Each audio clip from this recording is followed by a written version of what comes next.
everyone, I'm Raman Bukoy from BSED English 2B, and for today's video, we will discuss the history of children's literature that focusing on Beowulf, Robin Hood, King and Arthur, and the Knights of the Round Table in the Middle Ages. So let's start with Beowulf. The single largest category of Beowulf, representation and adaptation outside of the direct translation of the poem, is children's literature. Over the past century and a half, more than 150 new versions of Beowulf directed to child and teen audiences have appeared, in English and in many other languages. In this collection of original essays, Bruce Gilchrist and Britt Mease examine the history and processes of remaking Beowulf for young readers. Inventive in their manipulations of story, tone, and genre, these adaptations require their authors to make countless decisions about what to include, exclude, emphasize, de-emphasize, and adjust. This volume considers the many forms of children's literature that focusing primarily on picture books, illustrated storybooks, and youth novels, but taking account also of a curricular aids, illustrated full translation of the poem and song. Contributors address issues of gender, historical context, war and violence, techniques of narration, education, and nationalism, investigating both the historical and theoretical dimensions of bringing Beowulf to child audiences.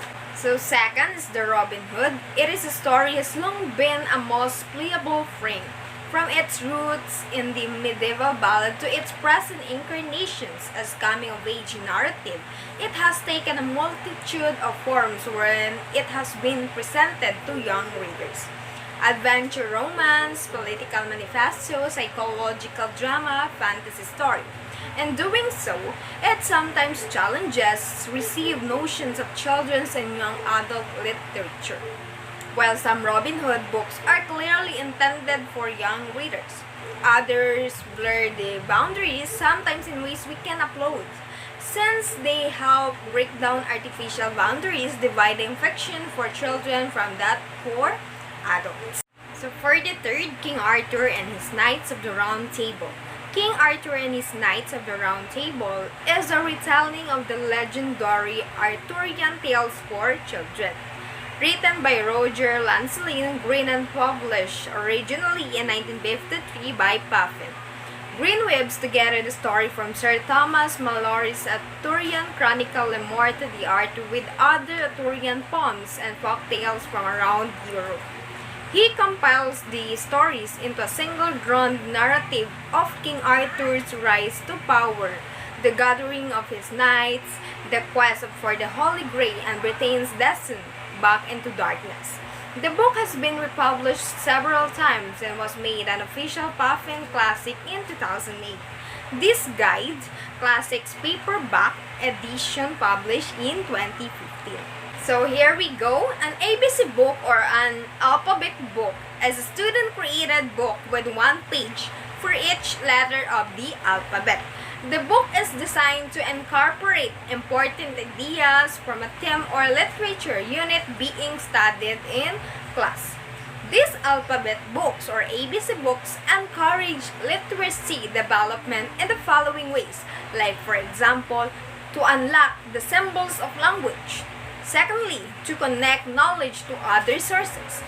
Third, it provides book usage knowledge to young children. And fourth, to complement children's enjoyment of books. And lastly, it aids early readers in becoming independent readers and writers. So next is Horn Book, a primer or a book explaining the basics, fundamentals, or rudiments of any science or branch of knowledge.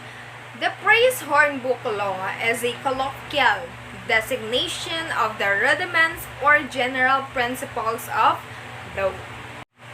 So third is the chapbook. It's a short book of poetry, usually ranging between 20 to 40 pages. In the UK, chapbooks are often called pamphlets, but they're pretty much the same thing. A chapbooks are typically saddle stitched, which means that they're bound with just a couple of staples along the spine as below. The trim size will vary, but these days you will commonly see chapbooks in a 6 by 9 format, the size of the Arch-B paper folded in half.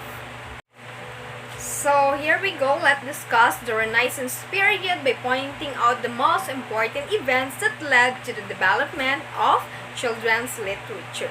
To start with, during this time, Johannes Gutenberg invented the printing press. This was considered to be the greatest invention of the past 1,000 years. This printing press made it possible to make books in a fraction of the time it took to copy them by hand. These books became plentiful, opening the door to mass education, and most books for children were textbooks or other types of educational reading matter. By the mid-170s, the publishing of children's book began. A Little Pretty Pocket Book 744 by John Newbery is one of the first children's books designed to entertain as well as teach. It is considered a landmark in children's literature. No copy of the first edition has been found. Prior to the 9th century, children's books were intended to instruct, usually morally. But about this time period, children's folktales from the oral tradition also became popular. Folktales were printed in England as early as 1729, when Charles Perrault's Tales of Mother Goose was translated from French to English. These retellings of old stories included the Cinderella, Little Red Riding Hood, and the Sleeping Beauty in the Wood. These stories became staples for English children. And by the mid-8th century, M.M.E. de Beaumont retold many fairy tales, including The Beauty and the Beast.